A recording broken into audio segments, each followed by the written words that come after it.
The oldest man in the cell was 44-year-old Scottish nationalist Thomas McNair, number 2 from Dundee. McNair was once a significant player in the now defunct SNL, a Scottish National Liberation Army, and had served for 5 years in the Royal Regiment of Scotland. His background and training would be crucial in today's operation and acting as a QM quartermaster.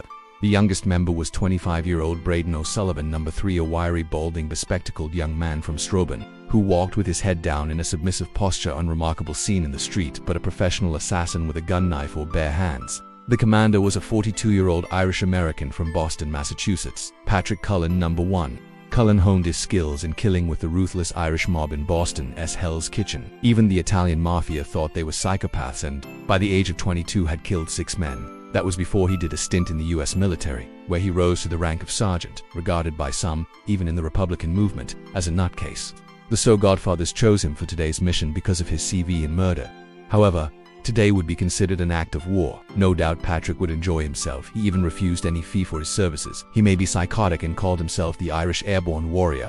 Still, he was patriotic to his motherland and fuck anyone that said any different. All 4 had independently made their way to Cornwall and the designated meeting place, the car park of the Horseshoe Calf. The mission had been meticulously planned in Dundalk, Southern Ireland, via virtual reality, each operative having walked around the Brit camp and even practiced the attack using mock-up barracks in the guise of an old farm with dummies as the Brit soldiers. The planning had taken for months. Today was D-Day, and the Brits had no idea what would hit them. Nevertheless, the terror team dressed as ordinary everyday walkers, each carrying a rucksack.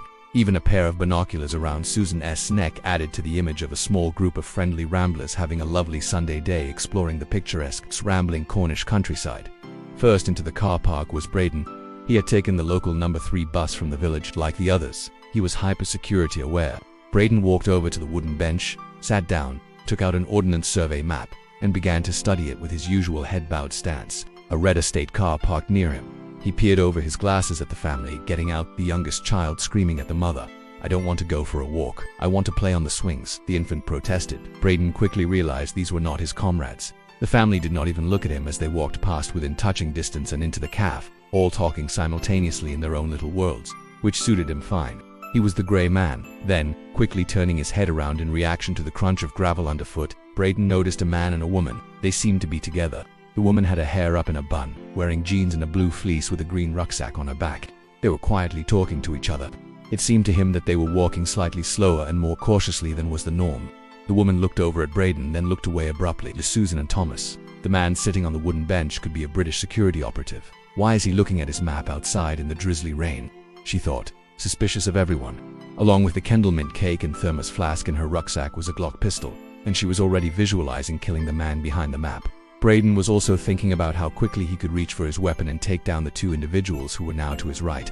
He was a marksman but figured they would also be well drilled in firearms if they were security forces. Braden's spectacles began to steam up, so he took out a white hanky and wiped them, squinting at the couple now to his immediate front.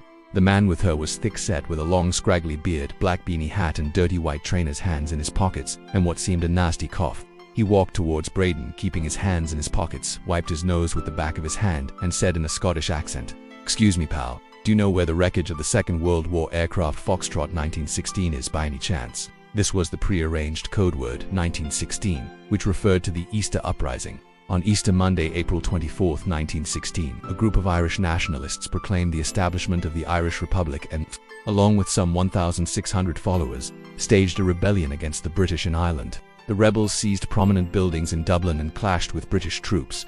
Within a week, the insurrection had been suppressed, and more than 2,000 people were dead or injured. The leaders of the rebellion were executed. Initially, there was little support from the Irish people for the Easter Rising.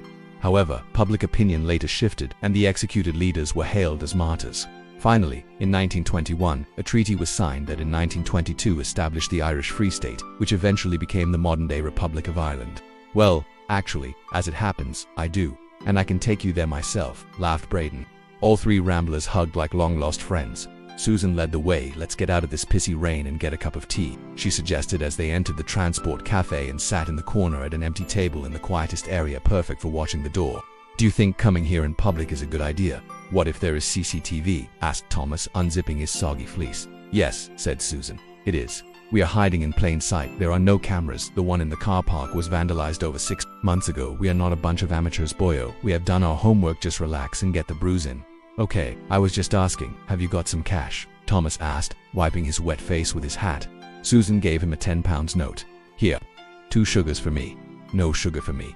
Thanks, Braden said, as Thomas or Jock, now to the others, walked to the counter to order tea. From the corner of her eye, Susan noticed a man looking through the window for 10 seconds, and then the head disappeared. She quickly stood up and put her fleece back on to check him out. Where are you going? Asked Braden. Just going for a fag. Can't smoke in here. I don't want to break the law, do I? She laughed, eager to check out the face at the window. She noticed a man leaning on the wooden rail to her right as she walked onto the covered porch area. He was smoking a cigarette and checking his watch. He had short black cropped hair and wore a blue waterproof jacket, military-style cargo trousers, and hiking boots. Susan stood just close enough to the man for him to notice her and took out a packet of cigarettes. This would be such a cliché if it worked, she thought, as she patted down her pockets in the pretense of looking for her lighter. It just needed a director shouting action. Right on cue, a Zippo lighter appeared underneath her cigarette. She had long enough to notice the Screaming Eagle logo from the 101 US Airborne. Thanks, she said as she took a long tobacco draw. You're welcome, sweetheart. The sweetheart bit annoyed her. She detected an American accent. So, are you on holiday?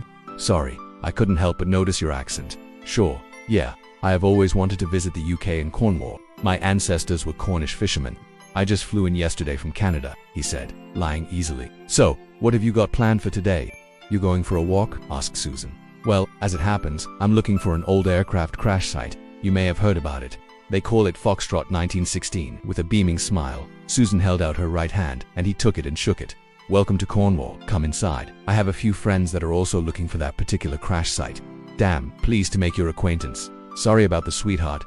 Just call me one from now on, he told her, stubbing his cigarette butt out with his boot. Susan tutted, litterbug. I guess that makes me for then. Well, apart from number 1, you can be any number you want, but why not number 2? He asked her. Because I am formidable, she joked, belly laughing at her humor. Well, that will do for me then, sister, laughing with her like old friends. Then, they both went inside to make the cell complete. Please like, share, and subscribe. Read AA McNally's book Sons of Eirinn Operation Celtic Jihad.